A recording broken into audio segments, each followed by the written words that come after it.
안녕하십니까? 배팅 부동산 아파트의 미래 생각보다 많이 어둡다. 4부 한국의 교통은 공급 폭탄 진행하겠습니다. 지난 시간까지 한 내용을 간략하게 요약드리면 강일 리버파크 수치적 분석을 하고 아파트의 요람에서 무덤까지를 살펴보고 아파트 출생의 비밀과 출생의 비밀 막장으로 끝나다 살펴보았고 아파트의 화폐적 기능 그리고 아파트의 상승 이유와 아파트 양적 완화의 시작 그리고 그 결과까지 검토를 해보았습니다. 이번 시간에는 9번 수도권 거미줄 교통망부터 진행하겠습니다. 1. 경기 인천까지 역세권 많다. 지금 네이버 같은 지도를 한번 열어보시면 서울뿐만 아니라 경기 지역과 서울 근방의 경기 지역과 인천까지 전철로 연결 안 된 지역이 거의 없을 정도죠. 지금 현재도 교통망이 엄청나게 잘 발달되어 있는데 앞으로는 여기에다가 GTX 노선까지 더해지죠. 그리고 잘 나타나진 않지만 기존 국철 무궁화호로 저 먼 지방까지 연결되어 있지만 그 무궁화호도 서울 외곽의 경기 지역까지 연결이 되어 있는 거죠. 그것도 의외의 교통망입니다. 2번 외곽에서 서울까지 철도 전철 포함이죠. 외곽에서 서울까지 철도 연결 외곽의 철도역도 준서울이라고 볼 수가 있는 거죠. 왜냐하면 지금 서울 내에서 애매한 거리는 전철역이 없는 애매한 거리는 버스를 타거나 자가용을 이용을 해야 되는데 또는 택시를 타거나 서울에 차가 많이 막히기 때문에 어떻게 보면 서울의 외곽이 오히려 더 교통이 더 좋을 경우가 있는 거죠. 예를 들어본다면 강남에 거주하는 사람이 직장이 공덕역이다. 직장이 공덕역인 사람이 강남에 거주를 한다. 그러면 강남에서 공덕까지 가는 시간이 거의 4, 50분 걸리는데 김포에 살고 있는 사람이 공항철도를 타면 공덕역까지 더 빨리 도착을 하는 거죠. 그래서 이러한 특수한 경우에 있어서는 강남보다도 김포에 사는 사람이 출퇴근 입장에서 훨씬 더 유리해져 버리는 그런 현상이 발생하는 거죠. 3번 외곽 철도역의 아파트 이건 공급 폭탄인 거죠. 우리 대한민국에서 외곽 철도역이 하나 생기는 것 자체가 공급 폭탄인 겁니다. 그림을 한번 보시면 역세권이죠. 그림을 보시면 두 개의 역세권이 있는데 좌측이 미국이고 우측이 한국입니다. 그래서 결론적으로 보면 좌측 같은 현상은 미국의 외곽 역을 하나 더 만든다.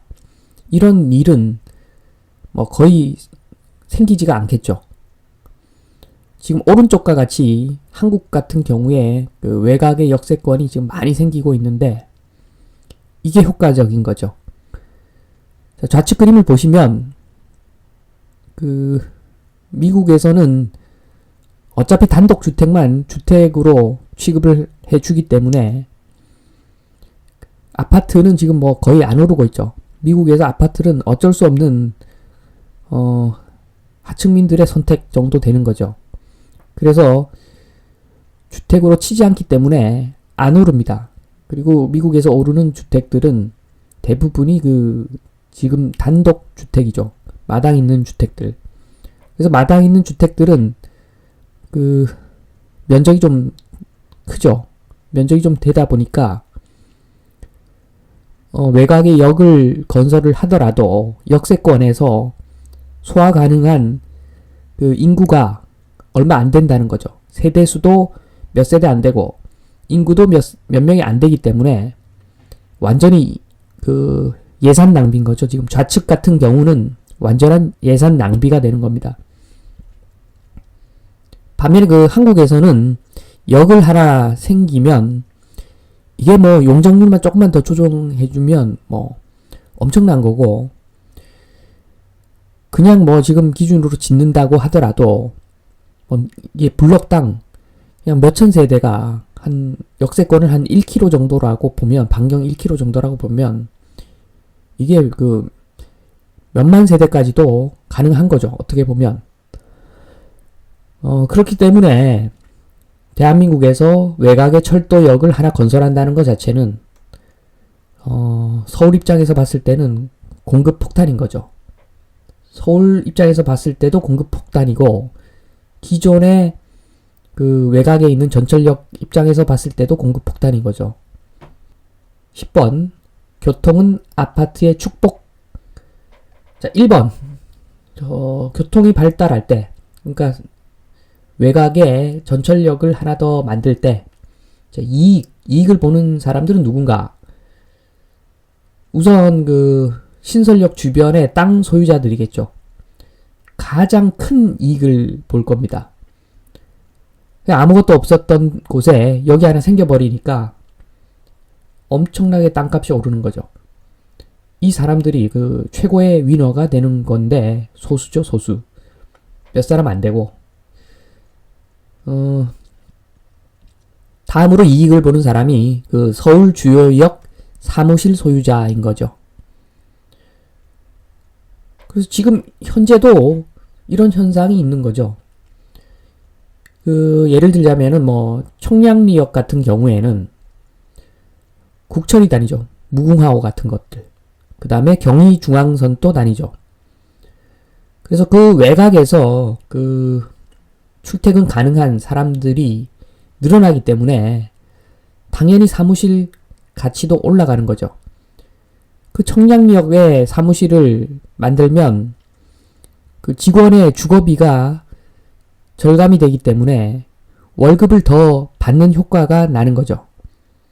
뭐 또 다른 예를 들어보면 공동역 같은 경우에도 경의중앙선도 다니고 공항철도도 다니기 때문에 마찬가지인 거죠. 그 공동역의 사무실은 교통이 좋기 때문에 마찬가지로 그 직원들의 그 주거비를 절감하는 효과, 바꾸어 말하면 순수하게 그 수지타산을 한번 계산해 보면 연봉이 늘어나는 효과, 그런 효과가 있는 거죠. 그래서 그 마찬가지로 GTX가 생기면 서울에 있는 그 GTX역 주변이 그 사무실 소유자가 이익을 보겠죠. 2번 손해. 어떻게 보면 뭐 손해 보는 사람이 더 많을 수가 있는 겁니다. 그러니까 그 외곽에 그 주거지가 더 생겨버리니까 서울 아파트가 일단 손해를 보는 거죠.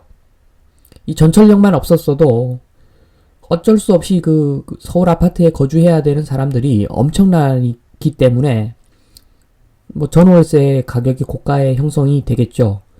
그렇지만 외곽의 교통망이 잘 정비가 되어버리면 이게 서울 아파트가 한순간에 약간 황이 되는 거죠.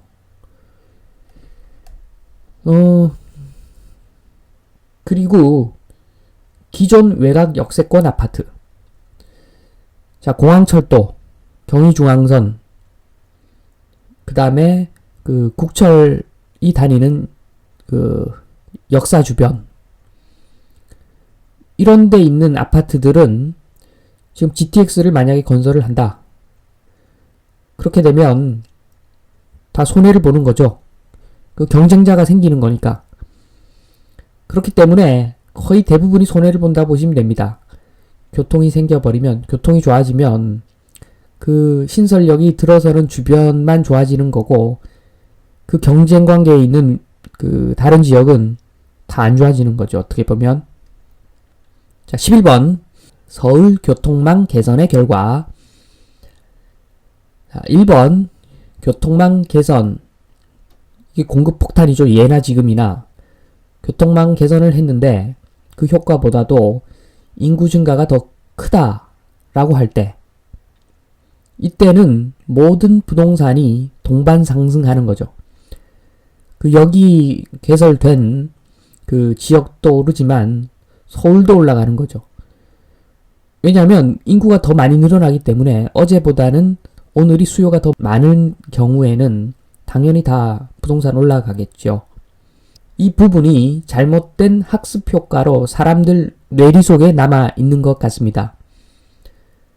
그래서 지금 또 뭐 GTX 여기 건설된다라고 하는데 외곽이 제일 많이 좋아지지만 뭐 다른 지역도 우리도 좀 좋아지지 않을까 뭐 이런 기대감이 좀 있는 것 같습니다.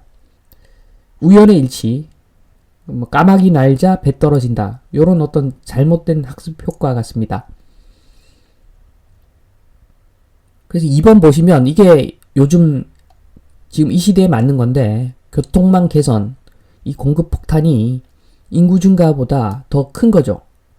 지금 인구는 이미 감소를 하고 있기 때문에 인구는 감소를 하는데 뭐 수도권에 약간 인구가 늘고 있죠. 경기도가 약간 늘고 있고 서울은 약간 줄고 있죠. 작년에도 한 7, 8만 명 서울에서 인구가 경기권으로 빠져나가면서 서울은 줄고 경기는 좀 늘어났는데 그 늘어나는 인구의 그 증가량이 예전에 비하면 턱없다는 거죠. 그렇게 증가율이 미미함에도 불구하고 지금 교통망은 공급 폭탄이죠. 가히 공급 폭탄입니다. 좀 전에 말씀드렸듯이 그 서울 경기에, 서울 인천 경기에 여기 없는 지역이 오히려 뭐 드물 정도로 빽빽하게 여기 다 들어서 있고, 여기에 그 추가로 GTX, KTX 이런 부분이 있죠. 지금 저번에 말씀드렸듯이 원주만 하더라도 아주 쾌적하게, 그러니까 앉아서 출퇴근할 수 있는 KTX로 1시간이면 그냥 가는 거죠. 1시간이면 서울까지 오고 1시간이면 다시 원주까지 가는 것인데, 뭐 어떻게 보면 저는 웬만한 교통수단보다는 이게 낫다고 생각합니다. 돈은 좀 비싸겠지만 뭐 10,000원 정도 주지만 앉아서 그냥 출퇴근을 할 수 있으니까, 이게 20분 정도 걸리는 거리를 서서 빡짝빡짝하게 막 피곤하게 가는 것보다는 1시간 그냥 푹 자면서 앉아서 가는 게 저는 개인적으로 더 건강에 더 유리한 측면이 있는 것 같습니다. 어쨌든 그런 KTX가 공급이 되고 벌써 되어 있고, 그 다음에 GTX가 여러 노선이 뭐 동시다발적으로 다 완성이 되고 나면 엄청나게 많은 주택의 경쟁자들이 생겨버리는 거죠. 반면에 인구 증가는 미미하고, 이렇게 되면 신설되는 그 역 주변만 좋아질 것인데 지금은 지나치게 과한 면이 있는 거죠. 배보다 배꼽이 더 비싼 경우가 허다한 거죠. 경의중앙선이나 공항철도를 타면 오히려 더 쾌적하게 서울로 진입할 수가 있는데, 그런데 가격보다 GTX 역이 생긴다는 이유로 거기가 훨씬 더 비싸지고, 그런 지금 상황은 아무래도 주택이 너무 화랑기에 있어서 그런 현상이 생기는 것 같습니다. 그렇지만 막상 그 GTX가 개통하고 나면 그 공급 폭탄에 의해서 그 아파트가 굉장히 싸늘해질 수가 있습니다. 자, 12번. 교통의 핵폭탄은 10년 후 터진다. 이게 정말로 강력한 거죠. 앞으로 뭐 3년에서 5년, 제가 봤을 때는 정상적으로 다 개통하려면 한 5년 걸린다고 보는데, GTX가 한 5년 뒤에 개통이 되고 그로부터 한 5년 정도 지나면 이 핵폭탄이 터지는 거죠. 자율주행, 이 교통망이 그물망이라면 이 자율주행은 모세혈관이죠. 모세혈관망이죠. 그냥 모든 지역이 다 역세권이 되어버리는 거죠. 자, 이렇게 됐을 때 그림 한번 다시 보겠습니다. 이 좌측에 미국에 있는 역, 이 역은 뭐냐 하면 자율주행 버스가 다니는 역이 될 것이고, 그리고 이 역이 없어도 됩니다. 아마 정말 부촌은 이 역이 없는데 생길 수가 있겠죠. 도로망만 있다면 그 지역이 최고급 부촌이 될 수가 있는 거죠. 그래서 2번, 사람이 뽀글거리지 않는 조용한 지역에 고급 주거단지 대량 등장. 2번과 같은 현상으로 고급 주거지가 형성이 되면서 3번, 아파트는 어쩔 수 없는 사람들의 선택이 될 것으로 저 개인적으로는 추정을 합니다. 그리고 이게 맞는 방향이고, 그 아파트에 주거하는 것이 부담되면 안 되죠. 월급 받고 지금 저축해야 되는 사람들이 아파트 때문에 등골이 휘면 안 되는 거죠. 그 아파트는 이렇게 근로소득을 저축을 해서 재산을 모아야 되는 어떤 그런 위치에 있는 사람들에게 무한정 공급을 해줘야 되는데, 아마 이게 5년, 10년 지나면 현실화 될 것입니다. 그렇게 현실화 되어야지 저번에 말씀드린 대로 우리 근로 의욕도 나고, 그래서 우리나라가 계속 더 좋아질 수 있는 그 원동력이 될 것이라고 생각을 합니다. 그래서 이렇게 그 부촌의 주거지가 변경될 것으로 보여지는데, 강남처럼 아파트가 밀집되어 있는 지역보다는 한남동처럼 전철역도 별로 없고, 그 다음에 부자들만 모여서 주택에 거주하는 그런 지역이 아마 미래의 주거 부촌이 될 확률이 높을 것 같습니다.